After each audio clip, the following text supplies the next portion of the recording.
If there's one thing about me, it's that I have really dry skin, and it gets worse in the winter months. There are so many products out there that claim to help, but I like to stick to the trusted, reliable solutions that are simple yet effective to help relieve symptoms that are common in the winter season. For 125 years, Vicks has been a trusted solution for relief when you need it most to get back to being you. I used a Vicks humidifier for my kids when they were little, but I haven't used one for myself since I was a child. And what I noticed in the last couple of weeks was how dry and cracked the inside of my nose got. So I had the chance to try the Vicks Cool Relief Humidifier with the combination of Vicks VapoSteam and VapoPads to deliver a cool, medicated mist that eased the dryness and cracking. Plus, I noticed my lips are less chapped too. If you are suffering from a cough, Vicks VapoSteam, a cough suppressant that uses camphor, provides medicated mist all night long. Find the Vicks Cool Relief along with VapoSteam and a variety of VapoPads on Amazon. There is a special offer on Amazon on the Vicks Cool Relief Humidifier where you can get 20% off your purchase. Just go to Amazon.com and search Vicks VUL600 Cool Relief Humidifier. It has a blue tank with white in the center. Be sure to click the coupon to get the discount. You need this for wintertime comfort. Let's just break it down. What is, according to me, the definition of high functioning codependency? It's when we are overly invested in the feeling states, the outcomes, the circumstances, the finances, the relationships of the people in our lives to the detriment of our own internal peace. You're listening to Make Some Noise Podcast, episode number 645 with guest Terri Cole.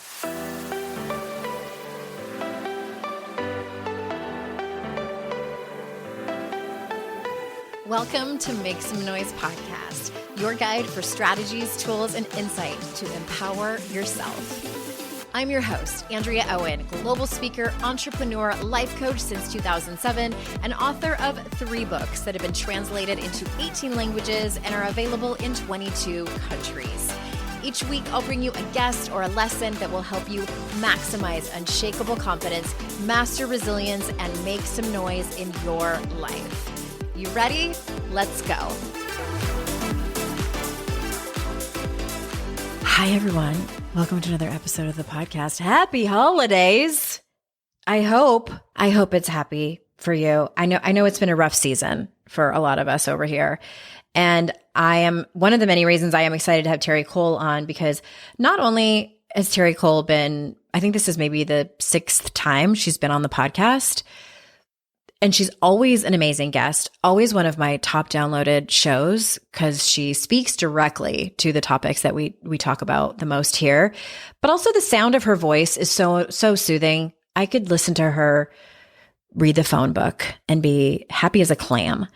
So we're going to be talking about high functioning codependence in just a minute here, but also 52 Ways to Live a Kick-Ass Life re-release. Pre-orders are open.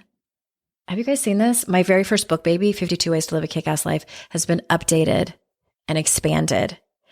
And it's being re-released very soon in the wild. And in January, to celebrate, I am doing a couple of free things for you. There's a free PDF for anyone who wants it. I mean, you don't have to buy a copy of the book. This could be like do I want to buy this book?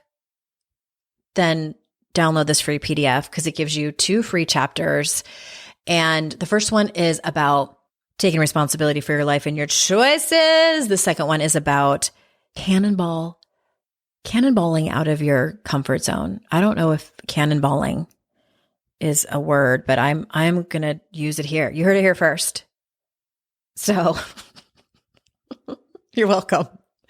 Those 2 chapters are free. We have a really handy dandy, beautiful PDF with space for notes and things like that. And I am doing some free group coaching calls in January, 3 of them actually, because I want you to integrate the work and I want you to get to experience working with me live. So please get on board with that. I would love to see your smiling face on the Zoom in January. AndreaOwen.com/52-ways is where that access will be for all that free stuff. And of course, that link is in the show notes for you to grab it. The other thing I want to mention before we jump in is towards the end of this interview, we talk about Terri's mastermind. It's a program called Flourish. And I know that I've had many clients, even like my private clients, have gone and worked with Terri because they heard her on the show and because I introduced them. And you may find that you are running to work with her after you hear this episode. So if you do, and if you sign up for her mastermind, Flourish, and if you say that I sent you, I think it's in the application, then you will also get 2 free one-on-one calls with me to be used within 6 months of when her mastermind starts. And I think it can be really helpful for you to have the private support. You do get some private support from Terri in that program, but you would also get it with me. I offer a different perspective. We also get to work together, and the work that Terri and I do complements each other so much. I just know it would be a fantastic additional support for you. So again, just throw my name in the application if that's something that you end up going for, and we'll figure it out. You'll get your 2 free sessions with me. So for those of you that are brand new to Terri, first, welcome. And here's a little bit about her. Terri Cole is a global empowerment and relationship expert with a gift for making complex psychological concepts accessible and actionable. Her mission is to teach you how to attain and sustain vibrant mental health and become empowered in all of your relationships, starting with the one you have with yourself. So without further ado, here is Terri. Terri Cole, welcome back for the 17th time. We can't stop, won't stop. That's all we're saying. Never stop. It's always a pleasure and helpful to talk about this topic. I think this might be the 3rd time that you've come on talking about codependency or boundaries, which is your jam. And every time I have you on, it's one of my most downloaded episodes, which tells me my audience struggles with this. So welcome. Why, thanks for having me back. I love your audience. Oh, they love you. And so just from at the top of the conversation, the new book is Too Much, a guide to breaking the cycle of high functioning codependency. You have been at it in terms of personal growth and specifically around codependency and boundaries for many years. Like, are we on like 2 decades now, or? I mean, I've been a therapist for 27 years. So yes, but very specifically this stuff, probably at least 15 to 20. Okay. So you've written multiple books and created so much content. So why specifically the term high functioning codependency? Can we start there? We can. It's a great question, because in my therapy practice, what I was seeing over and over again, I had women like me, like you, very capable, high functioning, building empires, doing all the things. Doing the whole thing, but people who really were sort of masters of the universe in externally, this is what it looks like. So if I would say to them, oh, hey, what you're describing to me in this relationship, this is a codependent pattern, they would immediately reject the notion. They'd be like, I'm not dependent on squat, lady. Everyone's dependent on me. I'm making all the money. I'm making all the moves. I'm doing all the things. I'm managing all the people and all the kids and making sure all the shit gets done. Who am I dependent on? So no. So the problem was, what I realized is my clients don't know what codependency is. Yes, there's a big misconception with that word. Exactly. And how can I help them come up with solutions if they don't see themselves in the problem? So it's hard to sell a solution if people don't know that they are the problem.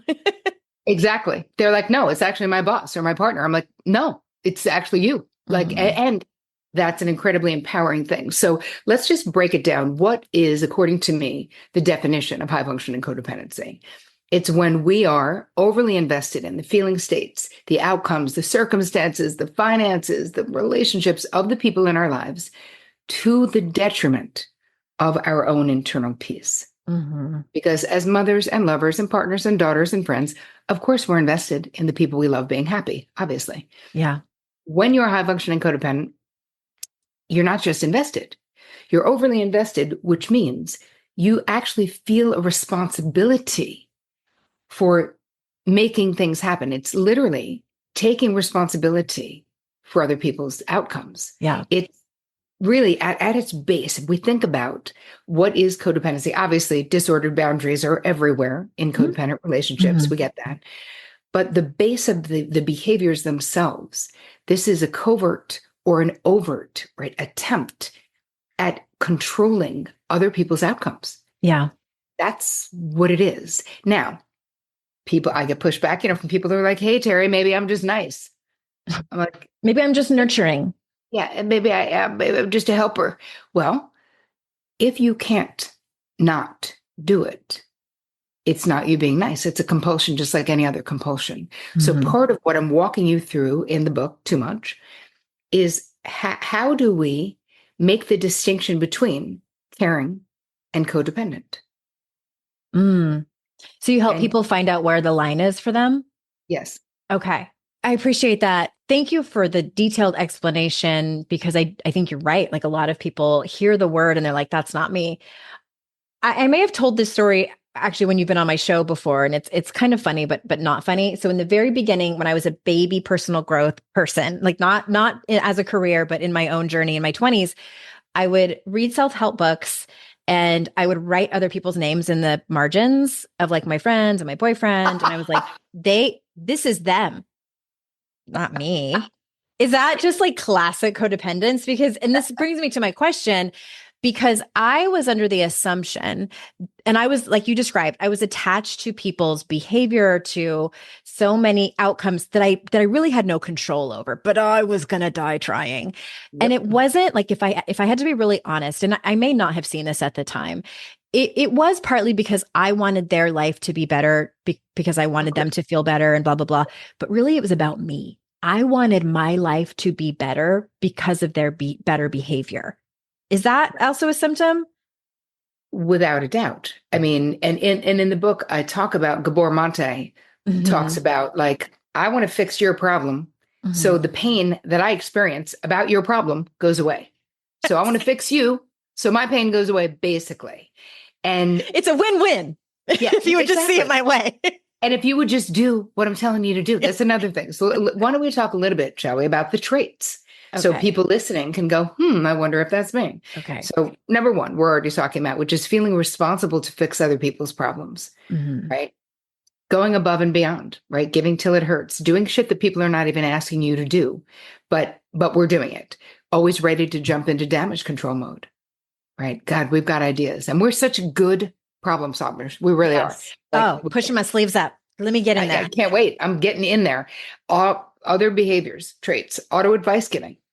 Yeah. I can't stop. At least when I was younger, it didn't matter. And no discernment. I could barely know you. And I'd be like, you know what? I overheard you talking. And You're in line at the bank. literally, I'm not kidding. It could be a stewardess talking about something. And I'd be like, I actually know a great book for that thing you're talking about. Like, I I still can't have to stop stop. myself and not do that to strangers. Oh, same. I mean, this is what being in recovery is, where you're like, what is my side of the street? Mm-hmm. What is someone else's side of the street? Now, again, it doesn't mean that our desire to be helpful is bad. If you're doing things mindfully, but what you don't realize as HFCs, as we call it, high functioning codependents, is how much of boundary tramplers we become, even inadvertently. I'm not meaning to trample on your boundaries, but I really don't want to see you make that mistake. So I'm going to tell you what I think you should do instead. Yeah. I'm just going to freely give you my grade A advice. Why aren't you grateful? I'm so mad that you're not. I'm And resentful why that aren't you you're not taking taking. my advice? Yeah. Why? That's exactly right. That's one of the traits or one of the behaviors or experiences of an HFC is that we so lovingly will stay on the phone and talk to people and give our advice for free. Mhm. But then we're a little pissed when people are not taking it. Being overly self-sacrificing is another trait where it's like we're kind of always willing to take one for the team. Because really, at the base of it all, we just fucking want there to be peace. We just Mhm. want everyone to be happy. Mhm. What's wrong with that? So what do we do to achieve that? We auto accommodate, right? So this is in public. This is like, imagine that you're on the grocery line and you have 10 things. It's like the line that for 12 and less or whatever. And the Yeah. person behind you has 2 things. You are immediately waving the person in front of you to go because they have only 2 and you have 10. We can't stop auto accommodating. I tell a story in the book about being at my hair salon in New York City. It happened to be a very busy Saturday, which I normally wouldn't go because I hate it. It's like a zoo in there. But I'm having a 30-minute mask on my hair. So I'm laying in the sink, just laying there. To me, now the sink line is backing up. And every new person who's standing online waiting for a sink, well, I'm laying there like a fucking idiot, Oh, not and you're doing getting anything in the sink. uncomfortable. I'm more and more anxious. Mhm. I'm so anxious that I have to raise my hand. and get the assistant to come over, because maybe I could tell her that I'll sit somewhere else and it's not a problem. Right? Makes So sense? someone else can use the sink while you sit for 30 minutes. Yeah. Okay. Exactly. So the woman says, I'm like, I'll move. It's okay. Like someone could use this. And she's like, yeah, lady, I think we got it covered. Yeah. You're like, but wait, let me, who does not work here, orchestrate this whole thing. Exactly. I'll choose who's next at the, well, meanwhile, you're like in the Cape with the. Yes.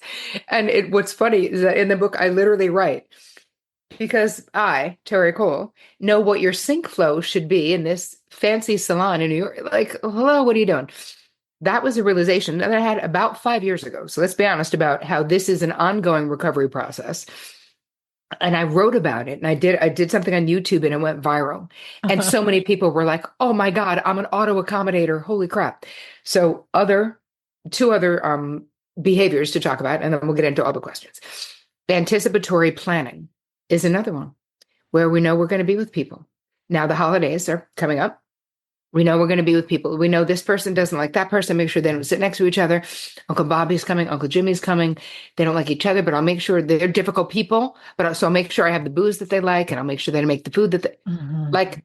We're literally twisting ourselves up into a pretzel rather than just having the hard conversation, which says, hey, Uncle Jimmy and Uncle Bobby, if you two idiots can't get along, then you're not invited to Christmas. So work it out, act like grownups. And if you can't, then do something else for Christmas. But I don't want you bringing it here. Like, okay, now I'm being like snarky. We don't even have to be that mean about it. But as HFCs, we take it on ourselves. Like, I will be inconvenienced. I will go work overtime and dance as fast as I can so that there won't be conflict at the Christmas or Thanksgiving or Hanukkah experience for people.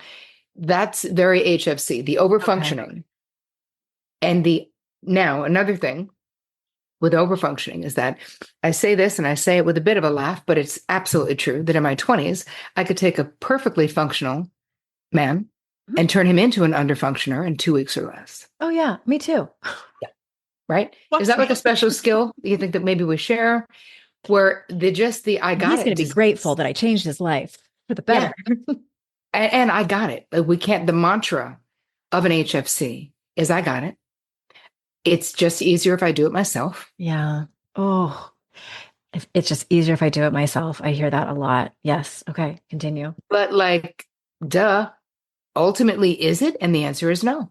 Because where do we end up? And I can tell you, being a therapist, being in the trenches for 27 years with incredibly high achieving women, where it leads us is to Bitterville. That's it. Resentment. Just that train has one stop, and it's just Bitterland. That's the only place we're going, because there's only so long that we can overfunction or overgive and not feel taken advantage of, even if we are serving ourselves up on a platter. Even if nobody asked us to give. Or to give in that way. Yeah. And I think that a lot of times with HFCs, we think people are like us. We do a lot of positive projecting, right? Where we're like, well, they would do that for me. But then in real life, we find out that we should really find out who people are before we give them the best of ourselves to a degree. Right. So these are the behaviors. Okay. The interactions. Yeah. Right. The painting the picture. Okay. Thank you for that. It's so clear. And we need to take a quick ad break. And when we come back, I want to talk about, I want to briefly talk about the root of the problem, but for sure, let's get into solutions. So we'll be right back, everybody. As expensive as everything is right now, plus the holidays, finances can feel stressful. Life doesn't happen bi-weekly, so why should your paycheck? The money you earn can be in your hands today with Earnin. Earnin is an app that gives you access to your pay as you work, up to $100 per day or up to $750 per pay period. Just download the Earnin app and verify your paycheck. Then access up to $100 a day as you work and leave an optional tip. Any money you access plus tips are automatically repaid from your next paycheck. You can use Earnin to pay for holiday gifts for your kids, plane tickets to go see loved ones, tickets to a show that your parents have always wanted to see, or an unexpected speeding ticket.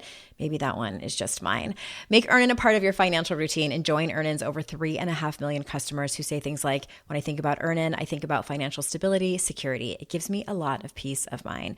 Download Earnin today, spelled EARNIN, in the Google Play or Apple App Store. When you download the Earnin app, please type in noise under podcast when you sign up. It'll really help the show.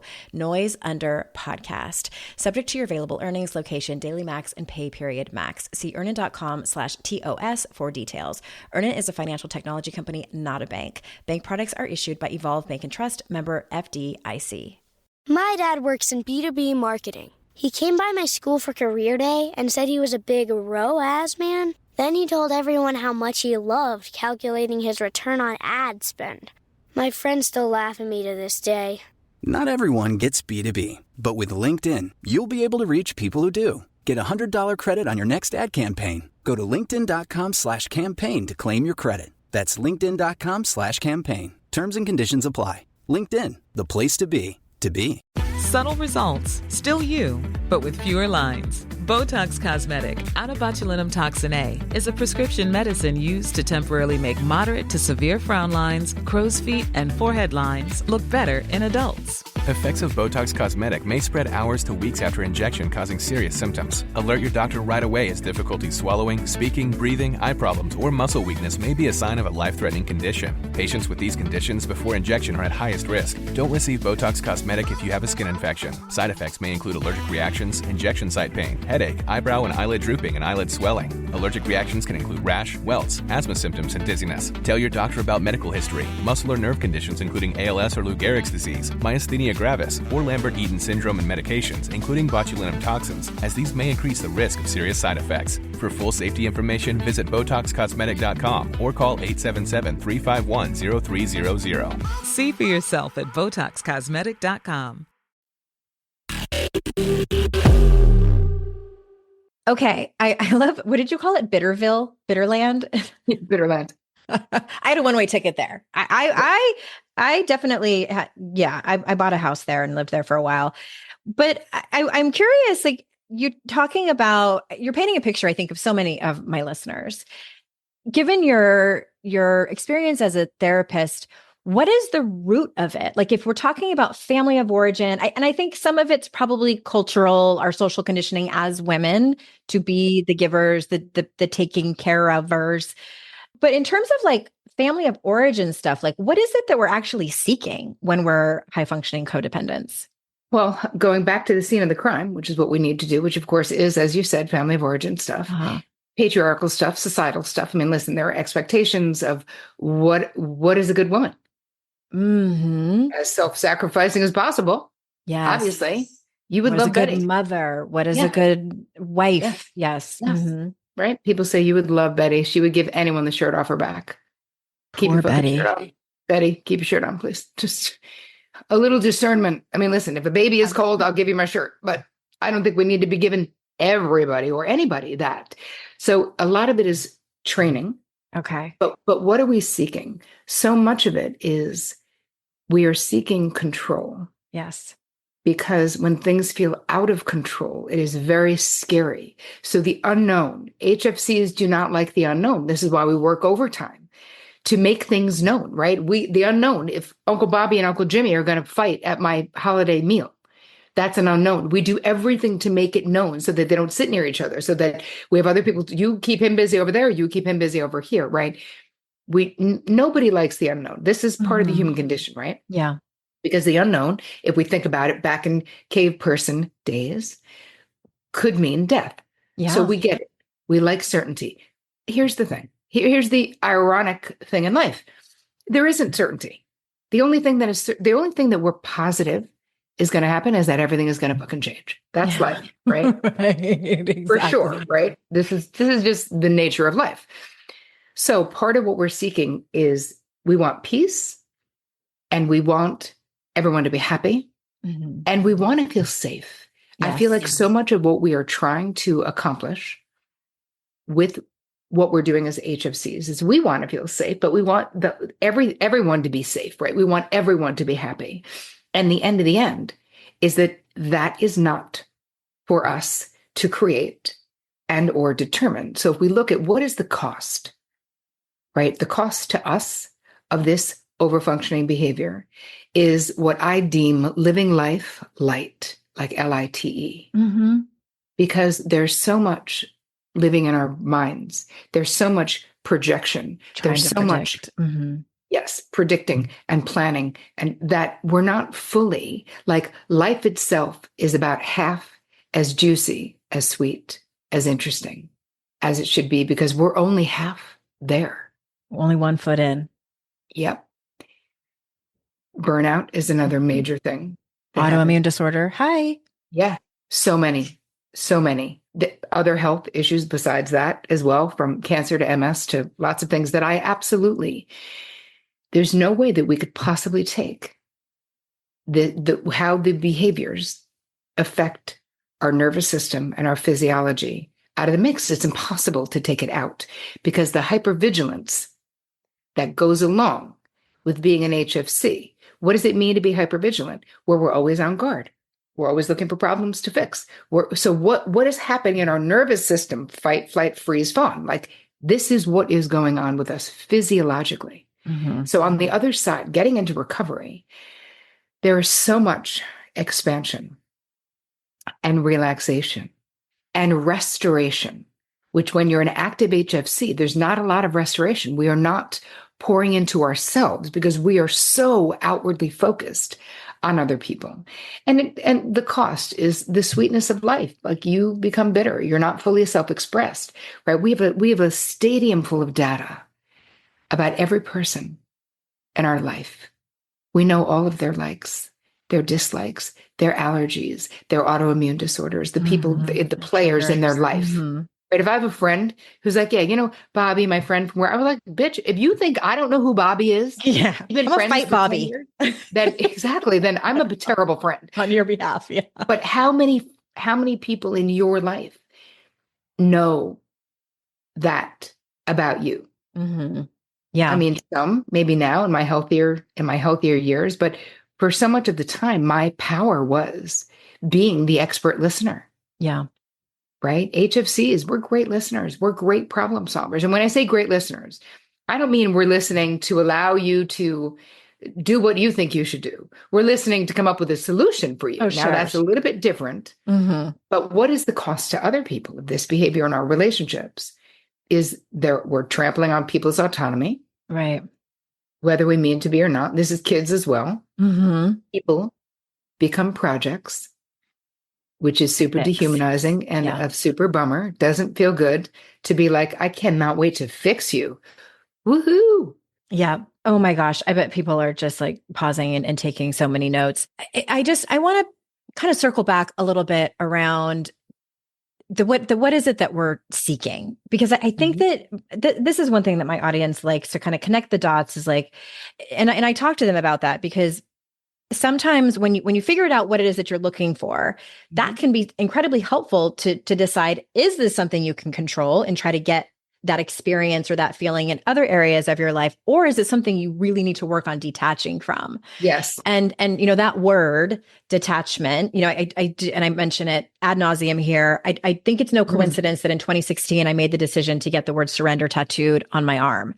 Yeah. And that has turned out to mean so many different things that are related to that word. And one of them, and even I had this woman on who, she's a former client of mine who does, it's like with human design, the gene keys. And I don't know if you've heard of it, but you get kind of like this life purpose based on your birthday and all that good stuff. And my life purpose, maybe not life purpose, but like my biggest work is detachment, which I laughed hysterically because it's very obvious, because it's been the hardest thing. Yes. I was for many years what you described.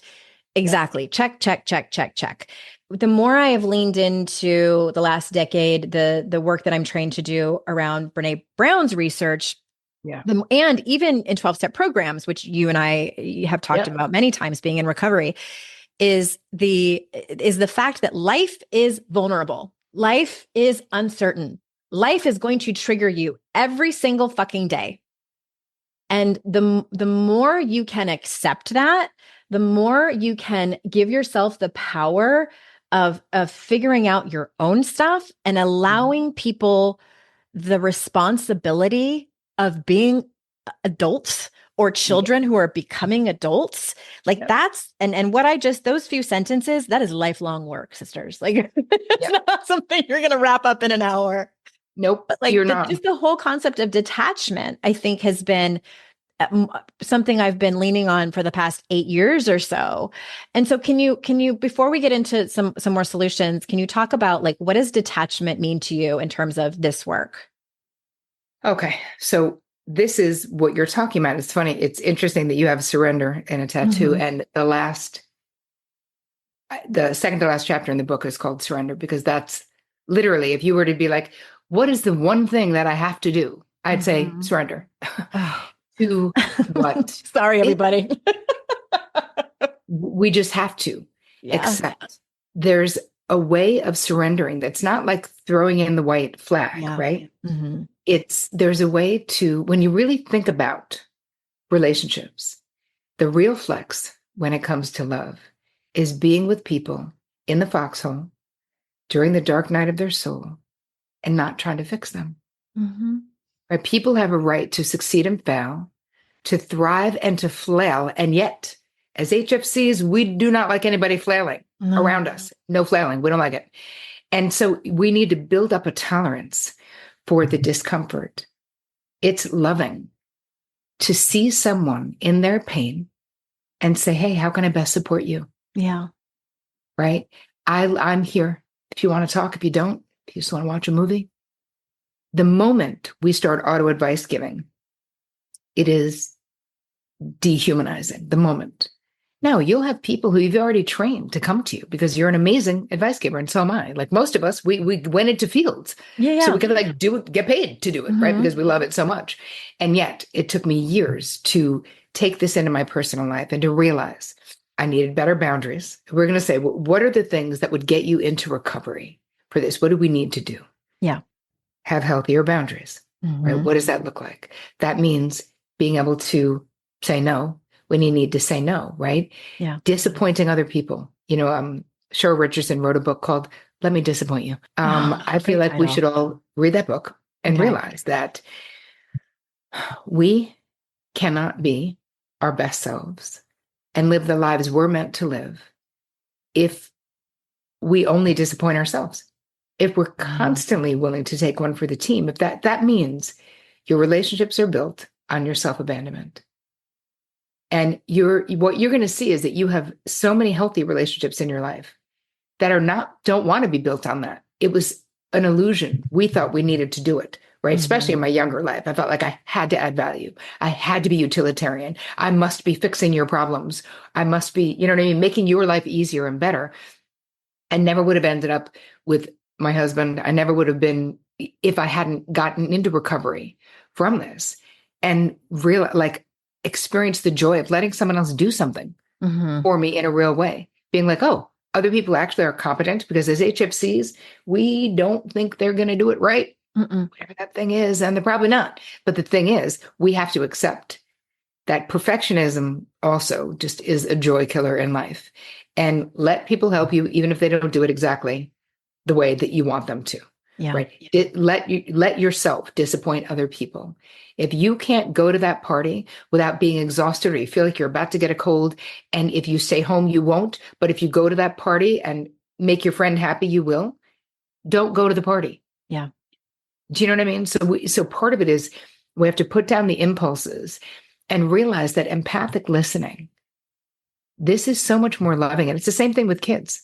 You have teenagers, right? What do we want for teenagers? For anyone, for any kids that we have that we love, is to teach them critical thinking, deductive reasoning, consequences for actions. And that doesn't happen if we fix all their problems. And that doesn't happen if we assume what we're telling a kid when we're constantly telling them what to do.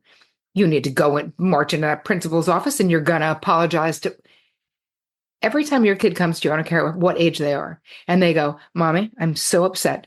This thing happened at school today. I'm so mad. I'm so whatever. You go, Tell me what happened. They tell you, you go, now tell me what you think you should do about it. Yeah. Yeah. And just shut up. Just let them talk and let them. The last thing I'll say about this is Mel Robbins. She's got a book coming out about this whole let them theory. For me, it's psychologically, someone's going to do something and you feel like you need to jump in and save them. I'm going to ask you to just say to yourself, let them. They need to discover. Could anyone have told you? Honestly, Andrea, could anyone have told you? Nobody could have told me shit. I needed to do it all the way that I did it in my own life, my own way. Why? And somebody trying to fix me makes me so mad. Somebody Yes. treating me like a problem that they can fix, giving me unasked for advice. You don't trust me. You don't think that I'm good enough to do it this way. Mm-hmm. Uh-huh. It's also like, I'm not a problem for you to fix. And yet I realized in my young life how I walked around feeling like everybody was a problem for me to fix because I so desperately was afraid of conflict. Yeah. I was so desperately afraid of people fighting, of there being a problem, even though and listen, you can grow up in a family with a shit ton of fighting and end up in HFC, no fighting in an HFC. Someone will, Danny Morrell, I was on the Danny Morrell show and he was like, so it's women with father wounds that I'm like, listen, buddy, no, it's women being raised anywhere in the world. Yeah. Patriarchy, which is everywhere. That's what it is. You do not have to have a trauma background to become a high-functioning codependent. You literally just have to be raised in the world in the past 50 years, like 100 years, whatever. I felt like he was trying to be like, it's only this. I'm like, no, man. You wanted an angle. Like 3 decades. It's not only this. I do not personally, I've had my life experiences. I certainly have a father wound, but I don't have a horrible, complex childhood trauma background. And it took me years to get into the recovery side of being a high functioning codependent. Yeah. And it was harder to do than stopping drinking. Yes, it does. Because you have to be in relationships with people. We are every day, all day, whether it's work, romantic, friendships, our children, our family, any of it. Yes. You don't have to have a chaotic background to find yourself here. And I'm sure people are kind of doing inventory and seeing themselves in the picture that we're painting. And before I forget, you did mention boundaries and we just kind of skipped over it.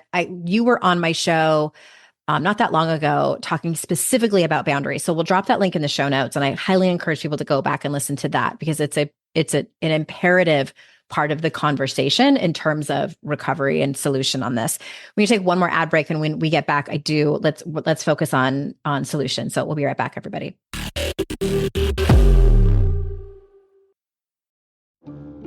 Meaningless stuff. Why do we gift so much meaningless stuff? Tired of generic gifts and hollow trends? Shutterfly allows you to create meaningful photo gifts for your family and friends. Whether it's a cozy fleece blanket for grandma, a stunning canvas print for mom, or a mug to make dad smile. Enjoy 40% off with code MAKE40 at Shutterfly.com and make something meaningful this year. See site for more details. This episode is brought to you by Skinny Pop Popcorn. Perfectly popped, endlessly delicious. Oh, so light and crunchy. Skinny Pop Original Popcorn is the snack you've been searching for. Made with just 3 simple ingredients: popcorn kernels, sunflower oil, and salt. Snacking never felt or tasted so good. Perfectly popped, endlessly delicious. Give yourself permission to snack and pick up Skinny Pop Original Popcorn today. Come to me. Focus Features invites you to succumb to the darkness. Nosferatu. From director Robert Eggers comes a masterpiece of horror. He is coming. This creature is a force more powerful than evil. It is death itself. Nosferatu. Rated R. Under 17, not admitted without parent. Only in theaters Christmas Day. Special engagements in Dolby and IMAX.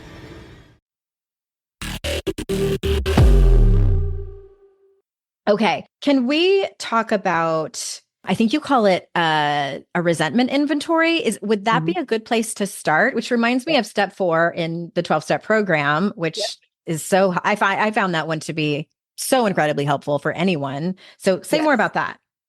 Yes, because here's the thing. People feel overwhelmed and want to know where to start. So I Yeah. also have a free gift for you guys, which is just an HFC toolkit, which will also give you some stuff. So just go to terricole.com/HFC for high functioning Perfect. codependency. Yes. And you'll Okay. get, there's a video and meditation, a bunch of things there. But in the meantime, your resentment inventory, this will act as a GPS for you to look at, like, where might you be over functioning, Mhm. right? Where might someone else be under functioning?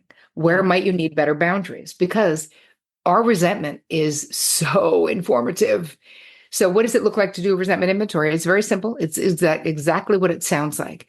Think about the primary relationships and even secondary relationships in your life. So the people in your VIP section and the mezzanine, because a lot of times, someone might not be in the VIP, but you got to deal with them because there's someone that you work with every day or whatever. And you might be having resentment for them or your boss or whoever it is. Even someone in your past that you're not like. I remember when I did this inventory, I was in my second marriage and I had resentments towards people that were in the social circle in my first marriage that I hadn't talked to in years. I was like, I'm still mad about that. I'm still resentful. Yes. And it's so good to get it out because resentment is really cumulative. Yes. It's one of those things that it just layers on. It adds to our story of like, people are terrible. Like the story. Yeah. Exactly. So you go, okay, here's the situation. This is what I'm pissed off about. I'm mad at my sister because she did whatever she did. Now, what is my 50% of this dynamic? Well, one thing in a resentment I'm thinking of is that I hadn't said anything to my sister about it. So when you say, what is my 50%? Are you saying like, what is my part in this? Like, where am I also responsible for this feeling? Yes. Or like, what haven't I done to figure it out? Especially if it's a relationship where I want to, right? Like, what is my 50%? I'm mad at my sister. I'm mad at your boss. I shared this example, which was true, that she would use my key to my apartment to borrow clothes, not tell me, not ask me. Okay. And then I'd be looking for something and it would be at her apartment. Okay. And this was happening over time? Yeah. Yeah. It happened more than once. And I was like, dude, I don't mind you borrowing my shit. You got to ask me. I was going on vacation. I was looking for that beach, whatever it was, and you had it, whatever. And then you have to sort of, what my 50% is that in the beginning, I didn't make it a big deal. I let it happen multiple times, but each time I was more and more resentful when I found out she had my stuff. So I'm like, okay, well, my part is I need to say something, right? What is the action I can take to do something? Sometimes it's going to be write a letter to someone, whether you send it or not. But if you have resentment for people from the first marriage, the circle of friends, you might not even feel compelled at all to send it, but writing it is real. Your feelings matter. And so this is how we sort of work through and decide, what do I need to do to take care of my own feelings? I have resentment. I need to do something with this resentment, whether it's involving the other person or not. So that's your resentment inventory, which is going to help you figure out what relationships in your life need your attention probably most urgently. Okay. It sounds like, and I think this would be super helpful for people to bring to their therapist if let me, because here's where I tripped up when I was doing the resentment inventory. And at the time I was doing it with my sponsor, because there were people on that list where either I wasn't in contact with them anymore, like you said, like it didn't make sense for me to do that, or it would be kind of like detrimental to everybody if I contacted that person. And my sponsor said, so your part is that, and to tell me where she might have been wrong, because she wasn't a therapist, right? But she said your part could be that you are holding on to resentment to this person where there is no possibility of you communicating with them. So that was one kind of like my part that she said. And then there was another one where the person I was resentful towards, she asked me to she's like, tell me a little bit about this person. And so she said, it sounds like you're holding on to resentment about a person who it sounds like they don't have the capacity to even see where they went wrong. So it's like, it's almost like I hate to use this term, but it's like they have a handicap in a way. So it's like you're feeling shitty about someone else's behavior who probably, for all we know, literally cannot do any better. Like that's their best. Yes. But here's the thing from a therapeutic point of view. So both of those things, I think, could be valid, right? Like that's possible, right? We don't know a lot of people don't have the capacity to have insight into their illness, as I would say, or whatever. But that wouldn't stop me from encouraging you to write a letter that you don't send to that person, to be witnessed by a compassionate other who's not going to weigh in. Say it out loud, even if it's 20 years old. Say it out loud to someone who will compassionately witness you and then burn it. So I love a ritual. Me too. I love a burning ritual. And I love if there's fire involved. Yeah, I love it. It's also helpful it feels like you're putting your stake in the ground and putting the universe on notice that I am releasing this resentment, that I no longer am willing to be burdened by these negative feelings that are from so long ago or even from last week. Like, I want to get this out. So either I'm going to manage it with the person, if it's a relationship that I'm still having and that I want to have, I'm going to have the conversation. Like, hey, with my sister, I eventually said, listen, I had to put a consequence because she wasn't changing her behavior. And I said, listen, if it happens again, I'm going to take your key away. Yeah. And I don't want to do that because we share clothes and I just happen to have more respect than you do, but whatever. Anyway, after me threatening to take the key, then she stopped doing that. And we came to, she understood because she thought it wasn't a big deal. I was like, here's the thing. I'm telling you, it bothers me. And that needs to matter to you. It's not about the clothes. It's about how I feel. If you're going to be in my VIP section, anybody, whether you understand how I feel or not, it has to matter to you how I feel. If I'm telling you you're upset, I don't need your approval of my upsetness. You don't need to agree. I need you don't. I'm not asking for that. And I do not care. But you have to actually be interested in how I feel if you're going to have the privilege of being in the front row of my amazing fucking life. That's all I'm saying. Okay. Thank you for that. And I have one more question that's going to kind of circle us back to what we were talking about in the beginning in direct correlation to the resentment inventory. You were talking in the first part of the interview about how HFCs, we don't like the uncertainty, we don't like the vulnerability, and we try to control. I think you were using the example of, because we're recording this right before Thanksgiving, like the holidays are coming and people not getting along at the table and blah, blah, blah, blah, blah. Is it fair to say, and this isn't my whole question, but is it fair to say that a lot of the discomfort and the trying to control is because we're trying to control uncomfortable feelings that may come up if things don't, quote unquote, go our way? Is that Correct. fair? Okay. Yes. Because that was, and it took me a while to understand that was really a lot of the root of my codependency, was because I was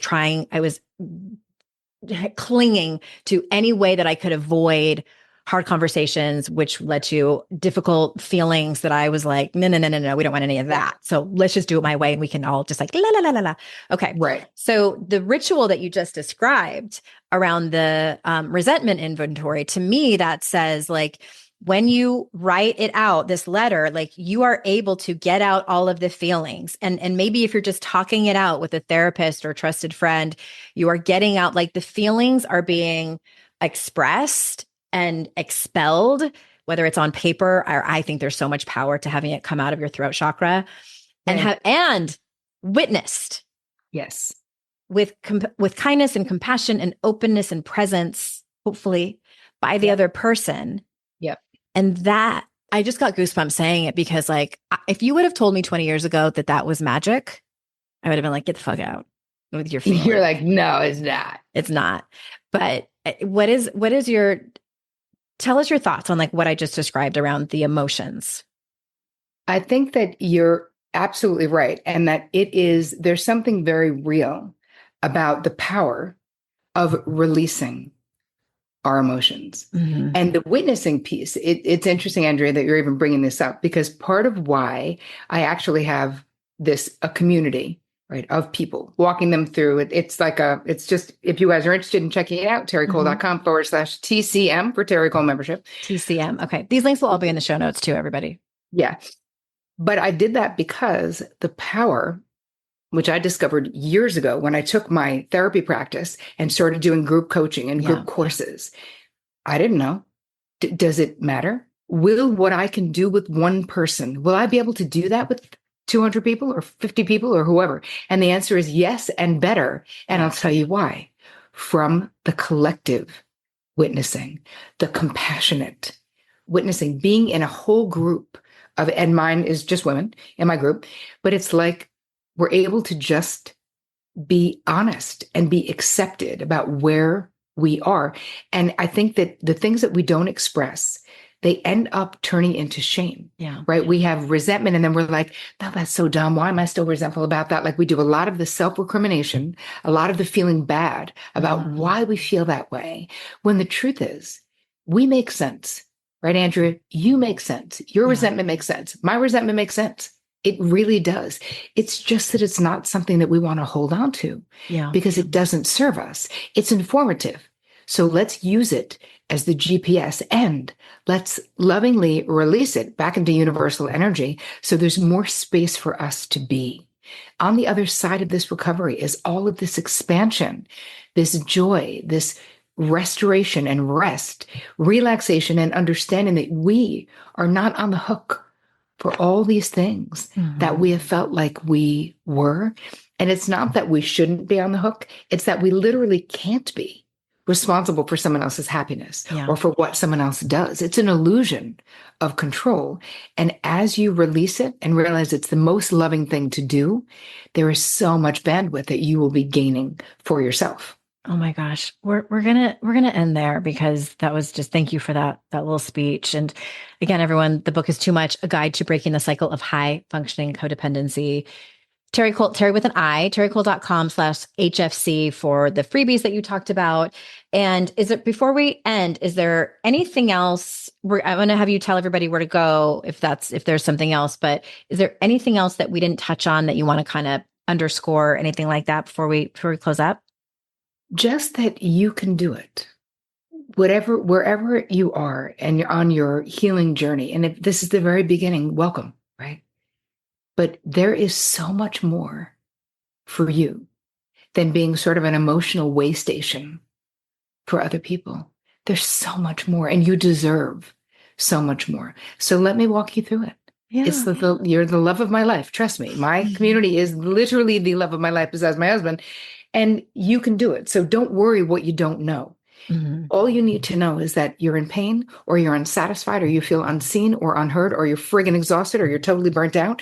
And I want to be like, welcome, sister. I totally understand. We saved you a seat. Yes. And I wholeheartedly believe in your work. And I wouldn't say that unless I absolutely meant it. And so is that where you want people to go, to terricole.com/HFC? Yes, terricole.com/HFC. And that's going to be the free gift. And I'm sure there'll be a link there to buy the book if you want to buy the book. And I think there'll probably be a link there for, I have a mastermind that's coming up starting in February, just other stuff. If anyone is interested in working more closely, there are opportunities and I'm sure they'll be on that page too. See what's right for them. All right. And all those links will be in the show notes, everyone. Thank you for your time, Terri, and everyone listening. I know that it's incredibly, I'm just so grateful for everyone's time. It's just incredibly valuable. And so for people listening, remember, it's our life's journey to make ourselves better humans and our life's responsibility to make the world a better place. Bye for now.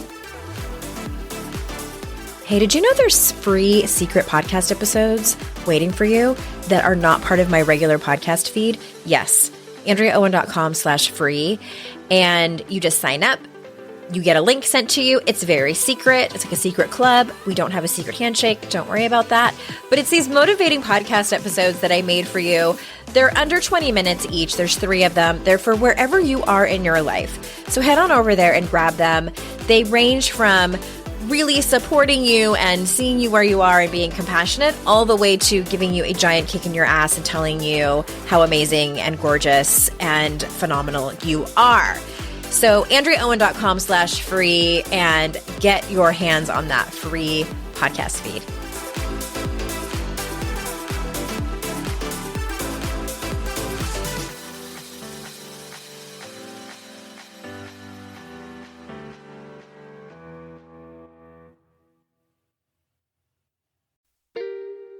Are you a parent in need of a laugh and a little escape?